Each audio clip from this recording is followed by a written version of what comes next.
design philosophy, I think, began, again, in this sort of bar bet kind of mentality of like, I don't know, we got some Street Fighter, we got some Tekken, we'll mash them together. But since that time, it's emerged a lot, and I think sort of the watchword for the game these days is customization. So on the Tekken side, you're familiar with their approach to customization, which is mostly clown wigs and platform shoes and whatnot. I just got to take my digs at Team Tekken.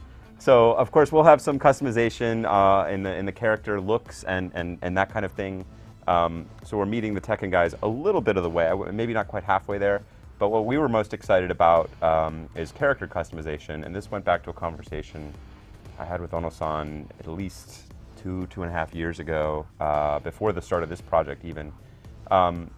You're familiar with like the way that different players will play like a Chun-Li or something. So maybe I play a defensive Chun-Li and you play a more aggressive in your face kind of Chun-Li. And we were interested in exploring that variation even deeper, where we get into not just your style of Chun-Li is different than mine, but maybe my Chun-Li is actually different than yours. So I've got a Chun-Li that emphasizes her speed and nimbleness even more, and you've got a Chun-Li that works a little bit harder on heavy, more damaging hits, maybe at the expense of some speed.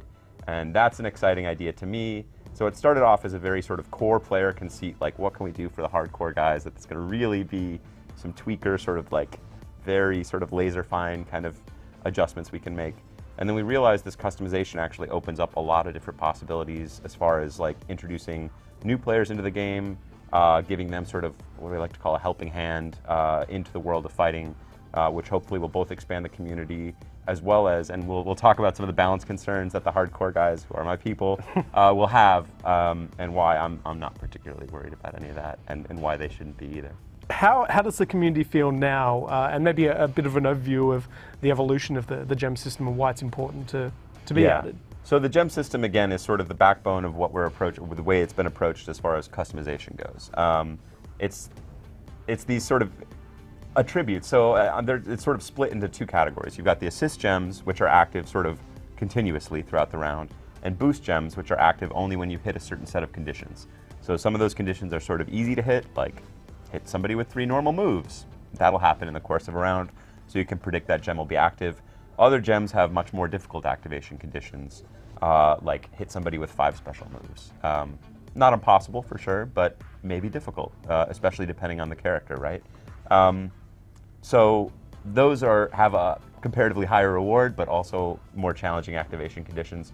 I think people initially are afraid of this idea for reasons I completely understand, but I feel, quite honestly, that the tide has been turning a bit, and it's interesting to me because it mirrored my own experience, where I was excited about the idea of customizable Chun-Li. Then when I first saw it in action, I was like, I don't know about this, man.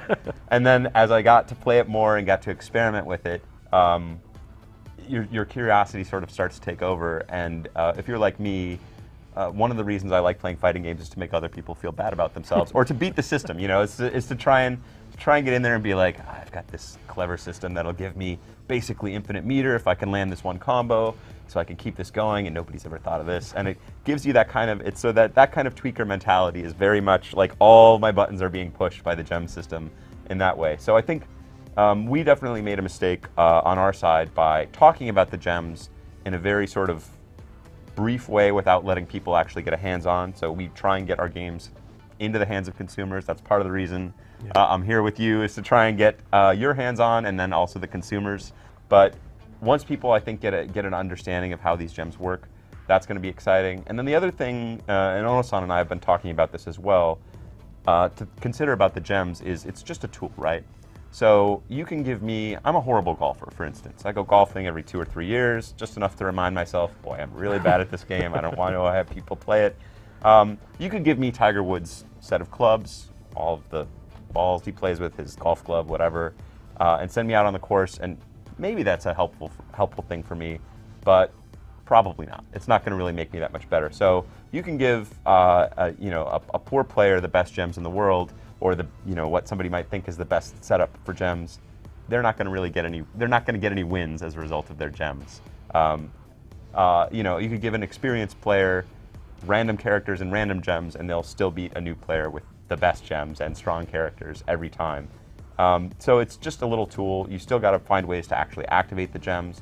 So once you see them in action, I think it's a lot easier to sort of understand the scope of the system.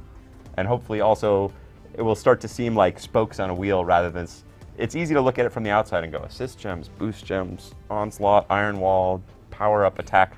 It starts to seem sort of overwhelming, but then when you actually play with it, which is I think why we ironically did a bad job of communicating, it seems quite clear to us when we were playing it for the first time how it all works together, but from the outside it's tough.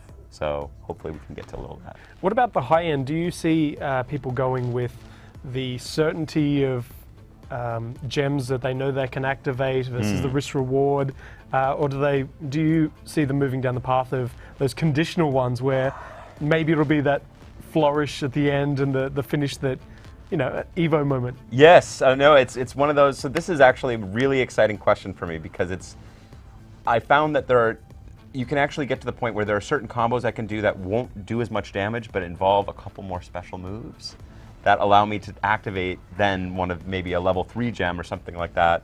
And I can talk to you about why level 3 gems are sort of balanced against level 1s. They sound like they're better and it gives you a bigger reward, but they also have higher activation conditions. So it's more difficult to activate those. But if I can come up with some crazy combo that maybe doesn't do maximum damage or something like that, but uses a lot of special moves, then I can get a chance to really activate that. And maybe I activate it just in time to land super at the end of the combo, and then that will make up the damage and actually end up doing more damage. So it gets really interesting, and that's just when we're talking about damage gems, right? If we start talking about some of my favorites, which are the meter building gems, which really let you do some crazy things, that starts to get very fun as well, because you can try and put together a combo, or you know, like, well, if I can even land a basic combo, I've landed enough special moves to know that if I land even this basic combo, I can fire off, you know, I'll get my meter gem, so I'll be building meter the whole time during this combo, so I can do something really obscene in this situation. So those kinds of questions really, again, go straight to the tweaker stuff. I have my own theories. I'm a big fan of the meter building gems. I think those are going to be quite strong, especially for advanced players. Obviously, you need something to do with that meter. But I am sincerely hoping my theories are all wrong and everyone comes up with really interesting stuff to do on their own. And there's definitely going to be those guys out on the internet when somebody says, oh, this is the best build, and everyone sort of agrees. They're going to go their own way and discover something and maybe blow everybody up at the next tournament that we haven't seen before.